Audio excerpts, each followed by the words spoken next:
வணக்கங்கள். இப்பிரபஞ்சத்திற்கும் எனது அருமை தாய் தந்தையருக்கும் என் உயிர் மேலான குருநாதர்கள் அனைவருக்கும் என் வணக்கத்தை தெரிவித்துக் கொண்டு இந்த நிகழ்ச்சி இன்னைக்கு போவோம். இன்னைக்கு உங்களெல்லாம் சந்திச்சு ரொம்ப நாள் ஆச்சு, சரிங்களா? ஸோ இப்போ அன்பர்கள் நிறைய பேர் நிறைய கேள்விகள் கேட்டிருக்கீங்க. இதில் நிறைய கொஸ்டின்ஸ் என்னன்னு பார்த்தீங்கன்னா, அடுத்து புரட்டாசி மாதம், சரிங்களா? இதில் முக்கியமாக பார்த்தீங்கன்னா நம்மள அன்பர்களுக்கு என்னோட நன்றியை தெரிவிச்சுக்கிறேன். என்னன்னு பார்த்தீங்கன்னா, கடந்த மாதம் நிறைய பேர் கால் பண்ணிட்டு நிறைய விஷயங்கள் நடந்தது அப்படின்னு சொல்லியிருந்தீங்க. இது ரொம்ப மகிழ்ச்சியாக இருந்தது. ஏன்னா உங்களோட ஆதரவு தான் எங்களுக்கும் கடவுள் எங்களுக்கு பரிபூர்ணமாக கொடுத்துருக்கிற அந்த விஷயங்களை உங்களால் கொடுக்க முடியுது உங்களுக்கு எல்லாருக்குமே. அதுக்காக உங்களுக்கு நன்றியை தெரிவிச்சுக்கிறேன். இன்னைக்கு என்ன பார்க்க போறோம் அப்படின்னு பார்த்தீங்கன்னா, புரட்டாசி மாதம், சரிங்களா? இப்போ வருகின்ற புரட்டாசி மாதம் எப்படி சிறப்பான விஷயம், ஏன் புரட்டாசி மாதம் ஒரு சிறப்பு அப்படின்றத பார்ப்போம். புரட்டாசின்னு பார்த்தீங்கன்னா பெருமாளின், சரிங்களா, பெருமாளின் அவதாரம் அப்படின்னு சொல்லுவாங்க. ஸோ பெருமாளுக்குரியவர் யாருன்னு பார்த்தீங்கன்னா புத பகவான் சொல்லுவாங்க. இந்த நவ கிரகத்தில் இந்த புத பகவான் பார்த்தீங்கன்னா பெருமாளுக்குரிய கிரகம் அப்படின்னு சொல்லுவோம். இந்த புத பகவானுக்குரிய வீடு பார்த்தீங்கன்னா கன்னி, சரிங்களா? அந்த கன்னி ராசியில இந்த பிரபஞ்சம் இருக்கு பாருங்க, இந்த கிரகத்தின் அதிபதினு சொல்லுவாங்கல்ல சூரிய பகவான். ஸோ அவர் வந்து பார்த்தீங்கன்னா இந்த கன்னி ராசியில சஞ்சரிக்கிற காலம் தான் வந்து பார்த்தீங்கன்னா புரட்டாசி மாதம். இது பார்த்தீங்கன்னா நம்ம தமிழ் மாதத்துல 6வது மாதமா வருது, சரிங்களா? இந்த கன்னி ராசின்னு எடுத்துக்கிட்டீங்கன்னா காலபுருஷ தத்துவத்துல 6வது வீடாவும் வருது. அப்ப 6ன்னா என்னங்க, சரிங்களா? 6ன்னு பார்த்தீங்கன்னா சுக்கிரனுக்குரியவர் அப்படின்னு சொல்லலாம். 6ன்னு பார்க்கும்போது அடுத்தது 6ஆம் வீடுனா ருண ரோக சத்ரு அப்படின்னு சொல்லுவாங்க. ஸோ அதற்கான ஒரு வீடுன்னு சொல்லலாம். அந்த இடத்துல சூரிய பகவான் வராரு. அப்ப என்ன ஆகும்? இன்னொரு விஷயம், 6ன்னா எல்லாருமே ருண ரோக சத்ருவோட முடிச்சிருவாங்க. வெற்றிக்கான விடமும் 6 தான், சரிங்களா? ஸோ வெற்றி யாருக்கு கிடைக்கும்? யார் ஒருத்தர் பயிற்சி முயற்சி செய்யறாரு அவருக்கு தான் வெற்றி கிடைக்கும்.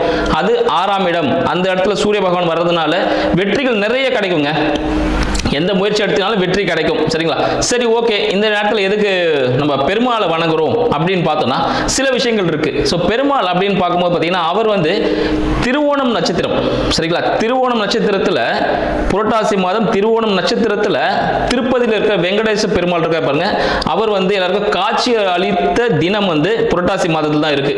அடுத்து வேற என்ன விசேஷம் அப்படின்னு பார்த்தோம்னா புரட்டாசி சனிக்கிழமை எதனால ஒரு எல்லாருமே வழிபடுறாங்க அப்படின்ற விஷயத்தை பார்த்தீங்கன்னா புரட்டாசி சனிக்கிழமையில நம்மளோட சனீஸ்வர பகவான், சரிங்களா? இப்ப 7 சனி நிறைய பேர் போயிட்டு இருக்கோம், அஷ்டம சனி போயிட்டு இருக்கோம், எல்லாருமே பயந்துட்டு இருப்பாங்க. இவங்க எல்லாமே புரட்டாசி மாதம் சனிக்கிழமையில தான், சரிங்களா, சனீஸ்வர பகவான் சனிக்கிழமையில தான் பிறந்தார். அதனாலே புரட்டாசி சனிக்கிழமை மிகவும் பிரசித்தி பெற்று இருக்கு அப்படின்னு சொல்லலாம். 10 அவதாரங்கள், நம்ம பகவானோட 10 அவதாரம் என்னன்னு பார்த்தோம்னா முதலாவதாக பார்த்தீங்கன்னா மச்ச அவதாரம். மச்ச அவதாரம் மீன், சரிங்களா? கடல்ல வாழக்கூடிய மீன் போல. நம்மளோட புராணங்கள் எப்பயுமே பார்த்தீங்கன்னா அறிவியலோட சம்பந்தப்பட்டு இருக்கணும், சரிங்களா? அறிவியல் ஒத்துக்கக்கூடியதா ஒரு விஷயமா இருக்கும், அறிவியல் ஏற்றுக்கக்கூடிய ஒரு விஷயமா இருந்தால் தான் எல்லாரும் உலக மக்களை ஏற்றுப்பாங்க. இதை தான் நம்மளோட பகவான் தெரிவிச்சிருக்காரு நம்மளுக்கு வந்து பார்த்தீங்கன்னா. மச்ச அவதாரம் மீன் வடிவில் எடுத்திருந்தார். 2வது அவதாரம் பார்த்தீங்கன்னா கூர்மா அவதாரம், சரிங்களா? கூர்மா அவதாரம் உங்களுக்கே தெரியும், சரிங்களா? நிலத்திலும் நீரிலும் வாழக்கூடியது அப்படின்னு சொல்லுவாங்க. ஸோ ஆமை வடிவில் எடுத்திருந்தார். 3வது வராகி அவதாரம், சரிங்களா? காட்டில் வாழக்கூடிய ஒரு மிருகமாக, நம்ம வளர்ச்சி பாருங்க எப்படி இருக்குன்ட்டு. அடுத்தது காட்டில் வர ஒரு மிருகமாக வளர்ந்திருக்கார். 4வது நரசிம்ம அவதாரம், எல்லாருக்குமே தெரிஞ்சது, எல்லாரும் வழிபட்டு இருக்கோம். நரசிம்ம அவதாரம் பிரகலாதனுக்காக எங்க ஒரு பக்தன் அவனுக்காக வந்து அவன் நம்மளுக்கு தவம் இருந்து நம்ம ஒரு பிறப்பை எடுத்து அவன் தவம் இருக்கிறதுனால நம்மளுடைய வணங்குறதுனால, சரிங்களா, ஒரு பக்தனுக்கு பகவான் வந்து அருள் பாலிக்கணும், சரிங்களா? அப்ப நம்ம என்ன பண்ற, நரசிம்மர் இன்கேஸ் நான் ஒரு குழந்தையா பிறந்து வந்து ஒரு மாநிலனா வந்து ஒரு வளர்ச்சி அடைந்த வாலிபனா இருந்து அவனுக்கு உதவுனா எங்க இத்தனை காலம் வீணாயிடுமோன்றதுக்காக உடனே தூண்ல இருந்து பிளந்துட்டு அந்த கணமே அவருக்கு வந்து உதவி செய்யறார். அப்போ பகவானுக்கு எவ்வளவு பெரிய மனசு பாருங்க. ஸோ இந்த அவதாரம் பார்த்தீங்கன்னா நரசிம்ம அவதாரம் 4வது அவதாரம். 5வது வாமன அவதாரம், அடுத்த பரிணாம வளர்ச்சி. நரசிம்மர் பார்த்தீங்கன்னா மனிதனும் மிருகமும் கலந்த ஒரு அவதாரமா இருந்தார். அடுத்தது வாமன அவதாரம் பார்த்தீங்கன்னா ஒரு குட்டையான ஒரு மனிதனா அவதரிக்கிறார், சரிங்களா? குட்டையான மனிதனா அவதரிச்சுட்டு தன்னோட காலடியாலே இந்த உலகத்தை அழகிறார். 3 அடியால உலகத்தையும் மொத்தமாக அழுந்துட்டார், சரிங்களா? அடுத்தது பார்த்தீங்கன்னா பரசுராமர் அவதாரம் 6வது. அப்போ குட்டைய மனிதன் ஆயாச்சு, அப்புறம் சமைச்சு சாப்பிடணும், சரிங்களா? ஸோ விலங்குகள் வேட்டையாடுறது, ஸோ அது போல அவதாரங்கள் செஞ்சுட்டு இருந்தார். அடுத்தது பார்த்தீங்கன்னா 7வது அவதாரம் பார்த்தீங்கன்னா ராம அவதாரம். ராம அவதாரத்தில் என்ன பண்றார்? அடுத்து திருமணம் போகணும், பார்த்தீங்களா? திருமணம் போகக்கூடிய அந்த காலகட்டம்ல திருமணத்துக்கு என்ன பண்ணும், ஒரு கணவன் ஒரு மனைவி அப்படின்ற மாதிரி எப்படி நெறியோட வாழணும்னு கற்றுக் கொடுத்தார். அடுத்தது 8வது அவதாரம் பலராம அவதாரம். ஒரு பலமிக்க மனிதனா இருந்துட்டு ஒரு விவசாயம் செஞ்சுட்டு இருக்கணும், ஸோ விவசாயம் செஞ்சு எப்படி மனிதன் வாழணும் அப்படின்னு சொல்லிட்டு அந்த அவதாரத்தை காட்டியிருந்தார். அடுத்து பார்த்தீங்கன்னா 9வது பார்த்தீங்கன்னா கிருஷ்ணாவதாரம். இப்போ எல்லாருமே பார்த்தீங்கன்னா இப்போ 9வது அவதாரத்தை தான் எல்லாம் வணங்கிட்டு இருக்கோம். ஏன்னா இந்த காலகட்டங்களுக்கு அதுதான் தெரிஞ்ச ஒரு விஷயமா இருக்கு. கிருஷ்ணாவதாரம் எல்லாருக்குமே தெரிஞ்ச ஒரு விஷயம். சரியா, கம்சனை தும்சம் செய்யறதுக்காக வந்திருந்தார் அப்படின்னு சொல்லுவோம். 10வது கல்கி அவதாரம் சொல்லுவோம். கல்கி அவதாரம் இன்னும் பிறப்பு எடுக்கல அப்படின்னு சொல்றாங்க. ஏன்னு பார்த்தீங்கன்னா இந்த கல்கி 10வது அவதாரத்தில் இப்போ நம்ம இருக்கோம், இது கலியுகம்னு சொல்லுவாங்க. சரிங்களா, இந்த கலியுகம்னா என்னன்னு பார்த்தீங்கன்னா எல்லாருமே முடியக்கூடிய ஒரு காலகட்டம் அப்படின்னு சொல்லுவோம். எப்பயுமே பகவான் பார்த்தீங்கன்னா ஒரு அவதாரம் எடுக்கிறாரு அப்படின்னா உடனே நாளைக்கே இன்னைக்கு ஒரு குழந்தை பிறந்துடும், 10 மாசத்துல குழந்தை பிறக்கும் அப்படின்ற கதை இல்லைங்க. சரிங்களா, பகவான் பிறக்கிறான்னு பார்த்தீங்கன்னா 4,32 வருடங்களாகும் ஒரு அவதாரம் எடுக்கணும்னா. சரிங்களா, அப்போ பார்த்தீங்கன்னா 4,32 அவதாரம் அப்படி எடுத்திருக்காருன்னா இன்ட்டு 4 போது அது கிரேதா யுகம்னு சொல்லுவாங்க. அப்போ கிரேதா யுகத்தில் 4 அவதாரம், ஃபர்ஸ்ட் 4 அவதாரம் முடிஞ்சிச்சு. அடுத்து திரேதா யுகம். திரேதா யுகம்ல 4,32,000 வருடங்கள். அப்போ 4,32,000 இன்ட்டு 3 அப்படி போகும்போது திரேதா யுகம்னு சொல்லிட்டு. அடுத்தது துவாரபாக யுகம். துவாரபாக யுகம் பார்த்தீங்கன்னா 4,32 ஆண்டுகள் இன்ட்டு 2 வருடங்கள். இது துவாரபாகியம்னு சொல்லுவாங்க. கடைசியா பார்த்தீங்கன்னா கலியுகம் 4,32 ஆண்டுகள். இப்போ நம்ம போயிட்டு இருக்கோம். இப்போ நம்ம 4,32 ஆண்டுகள்ல 5,125வது ஆண்டு தான் இருக்கும். பகவான் எப்போ அவதரிப்பார் தெரியுங்களா? இந்த 4,32 ஆண்டுகளை கடைசியில் இருக்க 27ஆம் ஆண்டு தான் பகவான் அவதரிப்பார். இப்போ நம்ம இந்த காலகட்டத்தில் இருக்கோம், அப்போ பகவான் இன்னும் அவதரிக்க போகிறார் அப்படின்னு சொல்லலாம். சரிங்களா, இப்போ இந்த கலியுகம்ல தான் வந்து நம்ம எல்லாருமே வாழ்ந்துட்டு இருக்கோம் அப்படின்னு சொல்லுவோம். இந்த கலியுக காலத்துல இப்ப ஏன் பகவான் வந்து பார்த்தீங்கன்னா புரட்டாசி மாதத்துல வணங்குறோம் அப்படின்னா, இந்த சூரிய பகவான் பார்த்தீங்கன்னா கன்னி ராசியில் இருக்கும் போது நீர்நிலைகளில் இருக்க கிருமிகள்லாம் வந்து பார்த்தீங்கன்னா கொஞ்சம் மாற்றம் அடையும் அப்படின்னு சொல்லலாம். அதாவது நீர் சுத்தமாகும்னு சொல்லலாம். இதனால நம்ம வீட்லயே எல்லா பொருட்களும் சமைச்சு சாப்பிடணும். சரிங்களா, இந்த விஷயங்கள். மேலும் இந்த புரட்டாசி மாதத்துல பார்த்தீங்கன்னா சனீஸ்வர பகவான் சனிக்கிழமையில நம்ம பெருமாளை வணங்குறதுனால சனீஸ்வரனால வரக்கூடிய அனைத்து துன்பங்களும் நீங்கக்கூடியது. சரிங்களா, அந்த விஷயங்கள்லாம் இருக்கு. சரிங்க, இந்த புரட்டாசி மாதம் அப்படின்னு பண்ணா நம்ம தழு போடுறது அப்படின்னு சொல்லுவோம். சரிங்களா, பகவானுக்கு படையல் வைக்கிறது. ஏன் இந்த சனிக்கிழமையில தான் பண்றோம்? சனிக்கிழமை ஏன் 3வது வாரம் தான் பண்றோம் அப்படின்னு சில விஷயங்களும் இருக்கு. ஏன்னா நம்ம ஒரு ஊருக்கு போனோம்னா அந்த பஸ் ஸ்டாம்புக்கு போனாதான் அந்த பஸ்ல இருந்து ஏறி அந்த ஊருக்கு போக முடியும். நம்ம இப்போ கன்னியாகுமரி போறதுக்கு நம்ம காஷ்மீர்ல போய் உட்காந்துட்டு வேற ஏதோ பஸ் பிடிச்சி பஞ்சாப் வழியா போயிட்டு எப்படி சுத்திட்டு போறதுக்கும் போகலாம். பட் அதுக்கான காலக்கெடு முடிஞ்சிடும். நம்ம எந்த காரியமா போறோமோ அந்த செயல் முடிஞ்சிடும். அதனால நேரத்துக்கு போகணுன்றதுக்காக இப்போ ஒவ்வொருத்தருக்கும் முதல் வாரம் அப்படின்னு எடுத்துக்கு பார்த்தீங்கன்னா முதல் வாரம் தேவர்களுக்காக நம்ம பகவான் பார்த்தீங்கன்னா கொடுத்துருக்காரு முதல் வாரத்தில். ஏன்னா ஒரு ஸ்டெப் படி ஸ்டெப் தான் வரணும் சீனியாரிட்டி படியா. ஸோ அப்படி பார்த்தீங்கன்னா முதல் வாரம் தேவர்களுக்காக கொடுத்துருக்கிறார். தேவர்கள் முதல் சனிக்கிழமையில பகவானுக்கு அவர் பிரம்மோற்சவம். சரிங்களா, திருப்பதி பார்த்தீங்கன்னா பிரம்மோற்சவம் நடக்கும் இந்த காலகட்டத்தில். இப்போ பார்த்தீங்கன்னா பிரம்மனே வந்து பெருமாளுக்கு உற்சவம் பண்ணி அவரோட விஸ்வரூப தரிசனம் பார்ப்பாராம். சரிங்களா, அதனால பிரம்மோற்சவம் எப்போ நடக்கும் பார்த்தீங்கன்னா முதல் வாரம். சரிங்களா, அப்போ ஸ்டார்ட் ஆயிடும். 2ஆம் வாரம் யாருக்கு அப்படின்னு பார்த்தீங்கன்னா தேவர்களுக்கு. சரிங்களா, அடுத்த கீழே இருக்க தேவர்களுக்கு 2ஆம் வாரம் கொடுத்துருக்காங்க. 3ஆம் வாரம் நம்மளால மனிதர்களுக்காக, 4ஆம் வாரம் நம்மளுக்கு அடுத்த நிலையில் இருக்கிற ஜீவராசிகளுக்காக அப்படின்னு சொல்லுவோம். சரிங்களா, இப்போ இந்த விஷயங்கள்லாம் போயிட்டு இருக்கும்போது என்ன ஆகுது பார்த்தீங்கன்னா இந்த 3வது வாரம் மிக சிறப்பானதாக மனிதர்கள் ஆகிய நம்ம பகவானை வீட்டுக்கு அழைக்கும் போது நிறைய விஷயங்கள் பண்றோம். அந்த காலத்துலலாம் பார்த்தீங்கன்னா அந்த காலத்தில் ஒரு 20 வருஷத்துக்கு முன்னாடி அப்படின்னு பார்த்தோம்னா சின்ன குழந்தைங்களுக்கு பகவான் மாதிரி வேஷம் போட்டு கையில் ஒரு பாத்திரத்தை கொடுத்து வீடுகளில் அரிசியை வந்து பிக்ஷையை வாங்கி, சரிங்களா, அதில் பொங்கல் எல்லாம் செஞ்சு பகவானுக்கு படைச்சிட்டு அந்த ஒரு பழக்கம்லாம் இருந்துச்சு.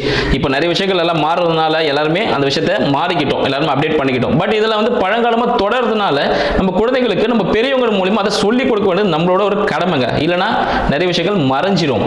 சரிங்களா, அந்த விஷயங்கள்லாம் இருக்கு.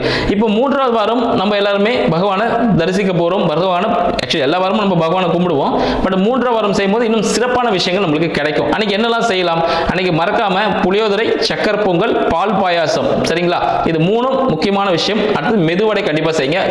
அதில் வெங்காயம் சேர்க்கக்கூடாது, ஆனியன் சேர்க்காம நீங்க அந்த விஷயத்தை பண்ணுங்க. சரி, எப்போ நீங்க பகவானை வணங்கலாம் அப்படின்னு பார்த்தீங்கன்னா 3ஆம் வாரம் சனிக்கிழமை காலையில 10:50 இருந்து 11:30.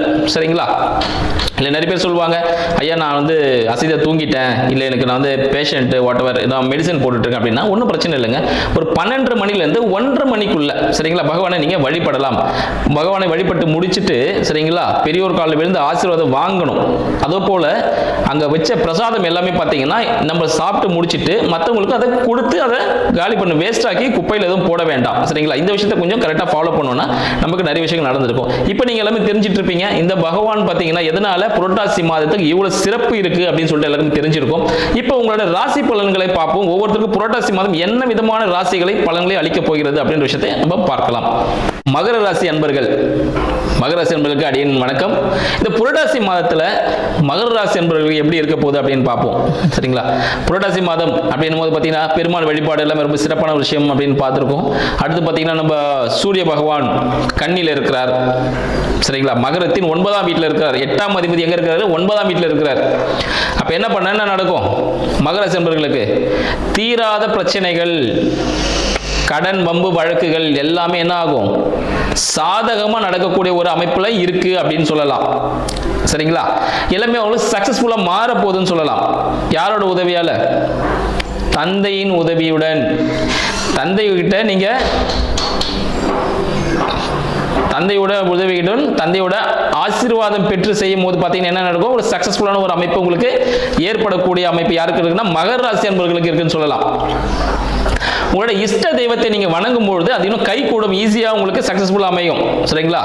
மேலும் பாத்தீங்கன்னா இன்கேஸ் பிரச்சனையே வந்தா யாரால வரும் பாத்தீங்கன்னா தந்தை சம்பந்தப்பட்ட சில விஷயங்கள் தான் உங்களுக்கு ப்ராப்ளம் கொடுக்கும் சரிங்களா. சில பிரச்சனைகள் தந்தை மூலமா ஏற்படக்கூடிய வாய்ப்புகள் உண்டு. மேலும் தந்தையின் உடல் உபாதைகள் ஏற்படக்கூடிய ஒரு வாய்ப்பும் இருக்கு தந்தைக்கு. அதனால தந்தை கிட்ட கொஞ்சம் நல்லா பார்த்து அவரோட உடல்நிலையை செக் பண்ணிக்கோங்க மகராசி அன்பர்கள். நீங்க ஏதாவது புது முயற்சியில் இருப்பீங்க சரிங்களா. வாழ்க்கையில் ரொம்ப கஷ்டப்பட்டேன் சார், ரொம்ப கஷ்டப்பட்டு உடல் உபாதைலாம் இருக்கு, எந்த எடுத்தாலும் தோல்வியிலே முடியுது சரிங்களா. நிறைய பண கஷ்டம், நிறைய லோன் வாங்கிட்டேன், கடன் வாங்கிட்டேன், இந்த புரட்டாசியாவது நல்லா இருக்குமா அப்படின்னு கேட்டீங்கன்னா உங்க எல்லாருக்கும் ஒரு நல்ல செய்தி சொல்லட்டுமா? என்னன்னு பார்த்தீங்கன்னா உங்களுக்கு 8ஆம் அதிபதி சொல்லியிருந்த 8ஆம் அதிபதி சூரிய பகவான் சொல்லியிருந்தா அவர் 9ல் போயிட்டார். இப்போ எல்லாமே பாக்கியமா மாற போகுது. நீங்க பட்ட கஷ்டத்துக்கு எல்லாமே பலன் கிடைக்க போகுது இந்த காலகட்டம். இத்தனை வருஷம் கஷ்டப்பட்டீங்களா அது எல்லாத்துக்கும் எப்போ கிடைக்க போகுது? இப்போதான் பலனே கிடைக்க போகுது சரிங்களா. அதில் உங்களுக்கு விரையாதிபதி ஆகிய குரு பகவான் எங்க இருக்கிறாரு? மிதுனத்தில் இருக்கிறாரு. அப்ப என்ன ஆகும்? உள்ள வயிறு சம்பந்தப்பட்ட சில விஷயங்கள் சிறிய உபாதை கொடுக்கக்கூடிய வாய்ப்புகள் உண்டு. ஸோ வெளியில சாப்பிட்ற ஃபுட் எல்லாம் அவாய்ட் பண்ணிடுங்க, வீட்டில் சாப்பிடுங்க. ஃபுட்டு சமைச்சு வெளியே போய் சாப்பிட்டீங்கன்னா கண்டிப்பா பிரச்சனைகள் கொடுக்கும். ஏன்னா எந்த எண்ணெயில செய்வாங்கன்னு தெரியாது, அதெல்லாம் பிரச்சனைகளை கொடுக்கும் சரிங்களா. ஸோ அந்த விஷயத்தை பார்த்துங்க. உங்களோட வருமானம் இரட்டிப்பாகக்கூடிய ஒரு அமைப்பும் இந்த காலகட்டத்தில் இருக்கு. இந்த காலகட்டம் ரொம்ப அனுகூலமான காலகட்டம். ஆனால் உங்களோட பேச்சில் கவனம் வேணும். பேச்சு நீங்க என்ன பண்ண கூடாது, கரடு போட பேசக்கூடாது சரிங்களா. அந்த விஷயத்தை பார்த்துருங்க. நீங்க யாருன்னா வாக்கு கொடுக்காதீங்க இந்த காலகட்டம். இந்த புரட்டாசி மாதத்துல வாக்கு யாருக்கும் கொடுக்க வேண்டாம். வாக்கு கொடுத்தா மாட்டிப்பீங்க சரிங்களா. நீங்க ஒரு விஷயம் சொல்வீங்க பண்றேன்ட்டு, அது என்ன ஆகுன்னு பாத்தீங்கன்னா பண்ண முடியாத சூழ்நிலை ஏற்பட்டுரும். வாக்கில் கவனம். மகர ராசி என்பவர்களுக்கு என்ன வேணும்? வாக்குல கவனம் வேணும். உங்களோட முயற்சிகள் கொஞ்சம் மெதுவாக தான் போகுங்க சரிங்களா. எடுத்த உடனே ரொம்ப ஃபாஸ்ட்டாக பண்ண வச்சுக்கலாம், ஃபாஸ்ட்டாக நடக்காது, கொஞ்சம் மெதுவாகவே நடக்கும். அதனால என்ன பண்ணுங்க, ரொம்ப ஃபாஸ்ட்டாக எதுவும் பிளான் பண்ண வேண்டாம். புரட்டாசி மாதம் இந்த விஷயங்கள் 2 விஷயம் 3 விஷயம் தான். இதை பிளான் பண்ணி பண்ணும்போது ஒரு சக்ஸஸ்ஃபுல்லான ஒரு அமைப்பு உங்களுக்கு கிடைக்கிறதுக்கான வாய்ப்புகள் உண்டு. அடுத்து பார்த்தீங்கன்னா உங்களுக்கு சரிங்களா குழந்தைகள் மூலமாக சிறிய பிரச்சனைகள் ஏற்பட வாய்ப்பு உண்டு. குழந்தைகள் மூலமாக சிறிய பிரச்சனைகள், குழந்தைகளுக்கு சிறிய பிரச்சனைகள் ஏற்பட வாய்ப்பும் உண்டு சரிங்களா. கொஞ்சம் அடிப்படுறதுக்கான சான்சஸ் உண்டு அப்படின்னு சொல்லலாம். ஸோ குழந்தைகளை பார்த்து கண்காணிப்பில் வச்சுக்கோங்க இந்த புரட்டாசி மாதத்தில். அது உங்களுக்கு ஒரு நல்ல ஒரு அனுகூலமான பலனை தரும் சொல்லலாம்.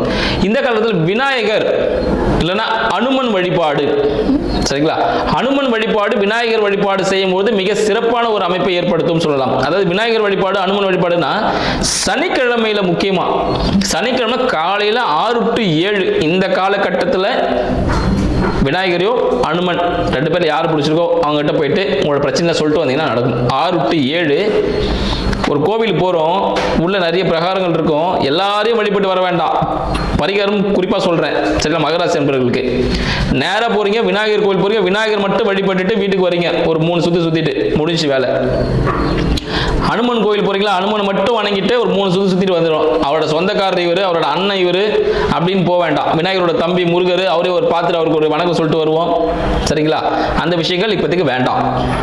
விநாயகர் மட்டும் வழிபட்டுவாங்க, இல்லை ஆஞ்சநேயர் மட்டும் வழிபட்டுவாங்க. அது உங்களுக்கு சக்சஸ்ஃபுல்லி கொடுக்கும். உங்களோட பிரச்சனைகளுக்கு ஒரு தீர்வு அமையுங்க அப்படின்னு சொல்லலாம்.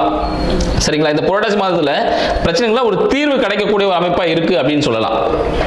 அடுத்து பார்த்தீங்கன்னா உங்களோட விஷயங்கள் எல்லாமே பார்த்தீங்கன்னா தொழில் சார்ந்த சில சிந்தனைகள் இருந்துகிட்டே இருக்கும். என்னடா இந்த தொழில் இப்படி போயிட்டு இருக்கு அப்படின்ட்டு. இந்த காலகட்டம் புரட்டாசி மாதம் அந்த தொழில் ரொம்ப ஃபாஸ்ட்டாக மூவ்மெண்ட் ஆக ஆரம்பிச்சிடும். ரொம்ப ஃபாஸ்ட்டாக போகும். என்ன பிசினஸ் உங்களால் உட்காரவே முடியாது, அந்த அளவுக்கு பிசினஸ் நடக்கிற வாய்ப்புகள் இந்த புரட்டாசி மாத அமைப்பில் உங்களுக்கு இருக்குன்னு சொல்லலாம். சரிங்களா? இது போல பல அருமையான தகவலை அடுத்த வீடியோ உங்களுக்கு சந்திக்கிறேன். நன்றி, வணக்கம்.